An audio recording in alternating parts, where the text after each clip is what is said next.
네, 안녕하세요. 디노입니다. 저는 5년 동안 공무원으로 일을 하다가 한 1년 전에 퇴사를 하고 지금 부업으로 시작했던 일을 아예 사업으로 전업으로 지금 일을 하고 있는데요. 5년 동안 한 직장을 다니다가 그만둔 퇴사 선배로서 여러분이 섣불리 퇴사를 결정하면 안 되는 이유에 대해서 오늘 말씀을 드려보겠습니다. 부제로는 제가 퇴사 후 나를 슬프게 하는 것들 이렇게 정해봤어요. 첫 번째로는 사회적 신용이 떨어집니다. 예전에는 나를 설명할 때 어떤 조직에 속한 걸로 많이 설명을 하잖아요. 근데 지금은 그런 게 없어졌습니다. 예전에는 제가 어떤 조직이나 회사에 속해 있었다는 게 제 자신을 설명하는 중요한 요소 중에 하나였어요. 하지만 그런 게 전혀 없어졌다는 거. 저는 이제 공무원이었어요. 그래서 한 1년 전까지만 해도 누군가한테 내 직업을 말했을 때 이게 한때는 굉장히 부러움을 사던 적이 있던 직업이었기도 합니다. 그리고 어떤 모임에 가더라도 굳이 열심히 내가 어떤 사람이다 이런 표현을 하지 않더라도 공무원 하면서 이 사람은 어떨 것이다 라고 생각을 하는 게 있어요. 또 열심히 공부를 했겠구나, 열심히 살았겠구나 하는 그런 것들이 또 그래서 조금은 공무원 하면 좀 믿음직스러운 사람이 되기도 하고요. 그래서 이 사람이 하는 말은 뭐 어느 정도 신빙성이 있다고 생각이 들기도 하는 게 있다고 하더라고요. 근데 그게 없어지면서 좀 더 내 자신을 표현을 해야 하는 이제 수사어구가 좀 많아지는 느낌입니다. 예를 들어 뭐 누군가한테 저는 지금 어떤 사업을 혼자 하고 있어요. 이렇게 했을 때 무슨 사업을 하시는데요? 저는 온라인 쇼핑몰을 하고 있어요. 그럼 뭘 파시는데요? 그냥 잡다한 거 다 팔고 있긴 한데 이게 제가 자세히 하면서 이제 말이 길어지는 거죠. 그리고 이런 분들은 많이 없겠지만 그래? 그러면은 얼마나 버는데? 약간 이런 식으로 여쭤보시는 분도 있겠죠. 이제 제가 어떤 조직에 속해 있지 않기 때문에 내 자신을 설명하거나 인정받기 위해서 말을 줄일 수가 없다는 거예요.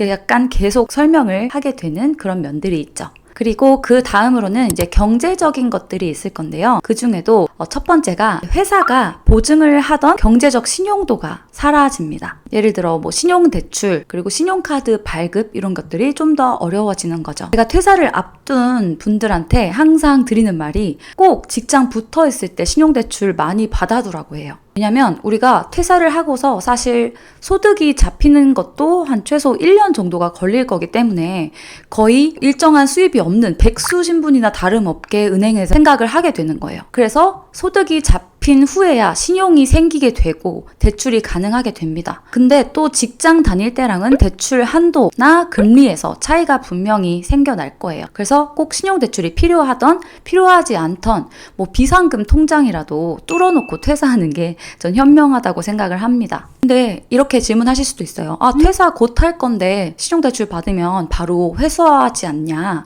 이렇게 하시는데 저는 은행에서 공무원 대출을 아주 옛날에 받았었어요. 한 3년 전에. 근데 그거를 퇴사를 했다고 해서 바로 갚으라고 절대 그러지 않습니다. 그 정도 목돈이 있었으면, 갚을 돈이 있었으면 대출을 안 받았겠지 라고 은행도 생각하는 것 같아요. 그래서 저는 1년이 이제 지나서 뭐 갱신할 때가 오잖아요. 그럴 때만 한 10%씩 갚으라고 그렇게 연락이 와요. 아직 그 대출이 유지가 되고 있어요. 하지만 뭐 금리가 그렇게 낮지 않은 건 함정입니다. 그리고 두 번째 경제적인 이유로는 조직에 속해 있을 때는 직장 건강보험에 가입이 돼서 건강보험료를 지불을 했었어요.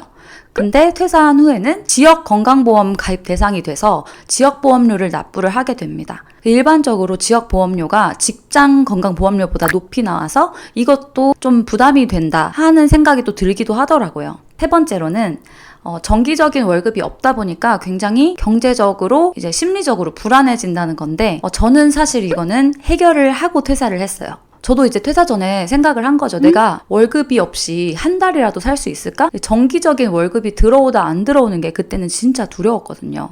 제가 버는 돈이 딱 이 회사에서 받는 월급밖에 없으니까 그게 없어진다 생각했을 때 갑자기 숨이 턱 막히는 거죠. 저는 이제 모아뒀던 돈들도 다 투자하는 데 들어가 있고 그래서 바로 쓸 수 있는 현금이 거의 없었던 상태예요. 그리고 또 대출도 되게 많아가지고 다 이자로 빠져나가고 그리고 자취해야 돼서 월세 나가고 당장에 진짜 월급이 안 들어오면 식사도 못할 수도 있지 않을까라는 이런 두려움이 있었어요. 그래서 저는 퇴사 전부터 부업을 해서 준비를 했었습니다. 내가 진짜 퇴사를 하고 싶은데 이 정기적인 월급이 없으면은 불안한 상태가 되면 안 되잖아요. 이 월급 때문에 못 그만두는 거면 이 월급이 생각나지도 않을 만큼 돈을 벌어야겠다라고 생각을 한 거죠. 그래서 했던 부업이 어느 정도 성공적이었고 월 1,000만 원 이상을 벌고 그렇게 퇴사를 했는데 그 직장 다니면서 월 1,000을 버니까 이제 월급날이 그렇게 기다려지지 않는 거예요. 왜냐면은 이제 어차피 하루에도 막 몇십만 원씩 마켓에서 정산이 되니까.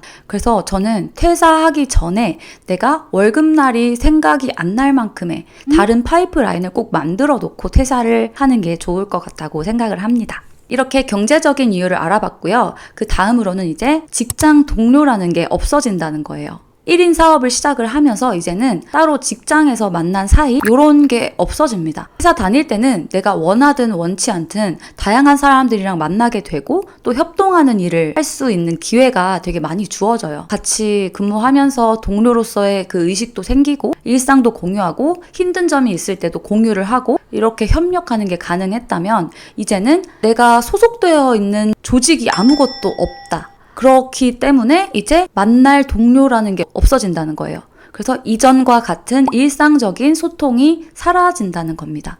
그래서 이런 소통을 내가 1인 사업하면서 만들어내려고 하면 보다 더 많은 노력이 추가적으로 필요해지는 거죠. 그리고 이제 동료에게서 받던 위로나 격려 이런 거를 나 스스로가 해줘야 돼요. 내가 오늘도 고생했어, 잘했어. 만약에 힘든 일이 있을 때도 혼자 맥주를 먹으면서 이렇게 털어내야 하는 그런 일들이 많이 생깁니다.